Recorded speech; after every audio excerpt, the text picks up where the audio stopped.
अब रुक जाएगी गाजा में लड़ाई। अमेरिका ने बना लिया पूरा प्लान। पीछे हटेंगे बेंजामिन नेतन्याहू। हमास को छोड़ने होंगे हथियार। नमस्कार, मेरा नाम है मृत्युंजय और आप देख रहे हैं अमर उजाला।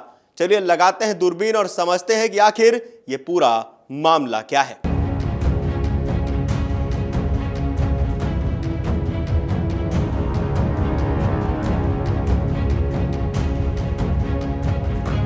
दरअसल गाजा में चल रहे युद्ध को खत्म करने और भविष्य में फिलिस्तीनी राज्य का रास्ता बनाने के लिए अमेरिका ने 21 सूत्रीय शांति प्रस्ताव पेश किया है। इस योजना के तहत इजराइल को गाजा से अपनी सेना हटानी होगी और हमास को पूरी तरह से हथियार छोड़ने होंगे। इसके साथ ही सभी बंधकों की रिहाई, गाजा के पुनर्निर्माण और वहां के निवासियों को विस्थापित न करने जैसी अहम बातें भी इन 21 सूत्रीय बातों में शामिल हैं।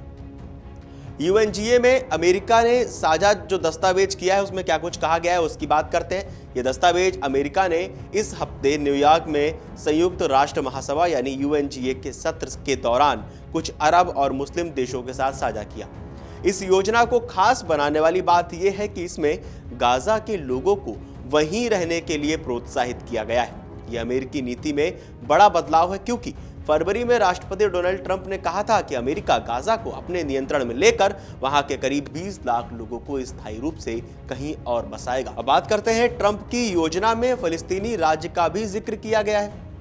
दरअसल योजना में भविष्य के फिलिस्तीनी राज्य का जिक्र भी है, जबकि ट्रंप प्रशासन ने अब तक 2 राष्ट्र समाधान का समर्थन नहीं किया था। इस प्रस्ताव में इजराइल के लिए भी कई फायदे हैं, जैसे हमास के पूरी तरह से हथियारों को खत्म करना, गाजा को आतंक मुक्त क्षेत्र में बदलना और वहां के लोगों को चरमपंथी विचारधारा से दूर करने की प्रक्रिया शुरू करना। इन सबके बीच नेतन्याहू ने विरोध भी जताया है।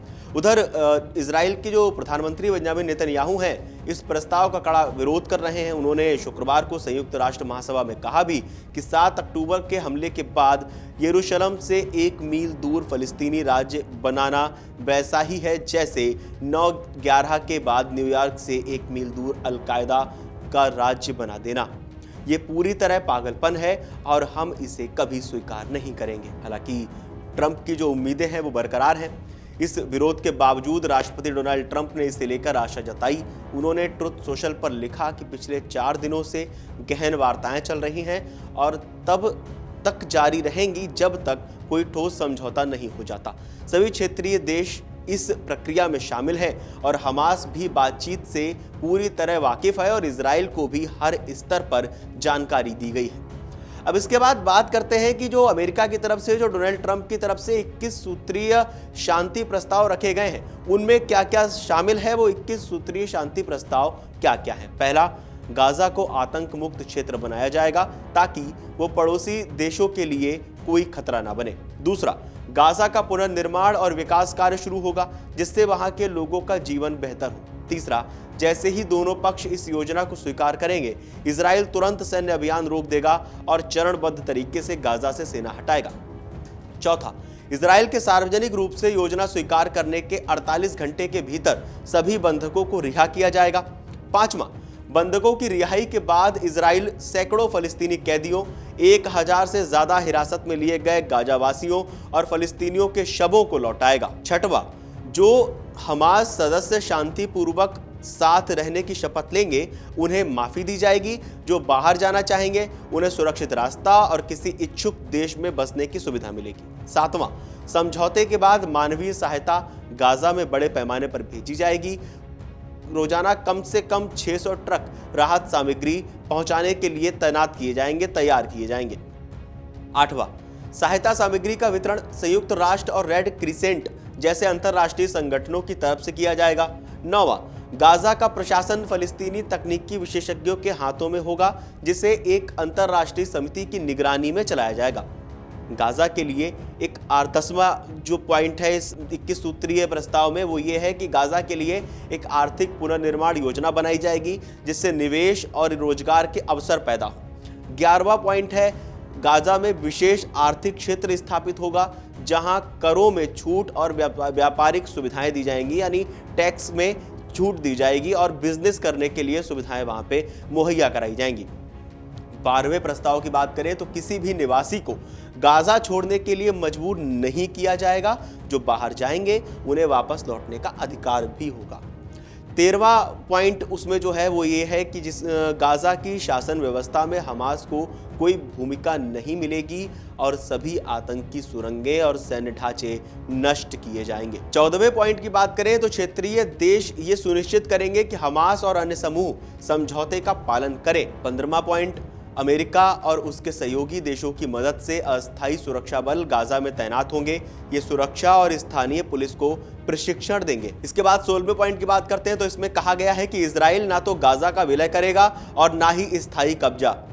17वें पॉइंट में कहा गया कि अगर हमास प्रस्ताव को मानने में देरी करता है तो पहले आतंक मुक्त क्षेत्रों में यह योजना लागू होगी।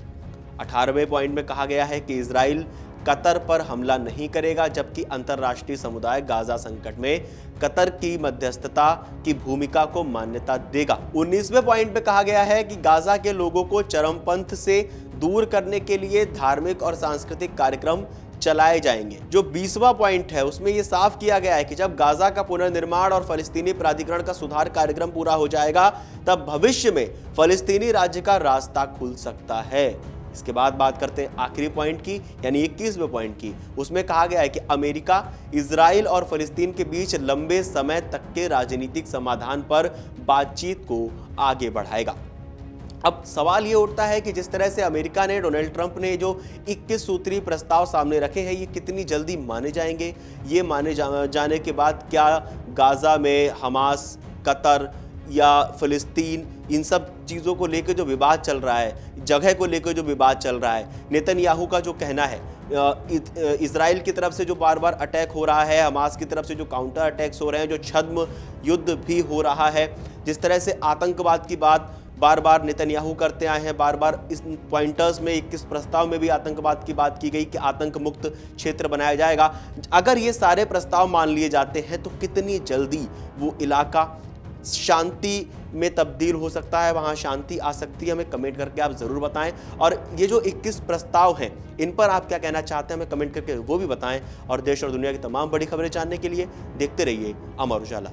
अगर आप ये वीडियो YouTube पर देख रहे हैं तो हमारे चैनल को सब्सक्राइब कर बेल आइकन दबाएं, और Facebook पर देख रहे हैं तो हमारे पेज को लाइक करें।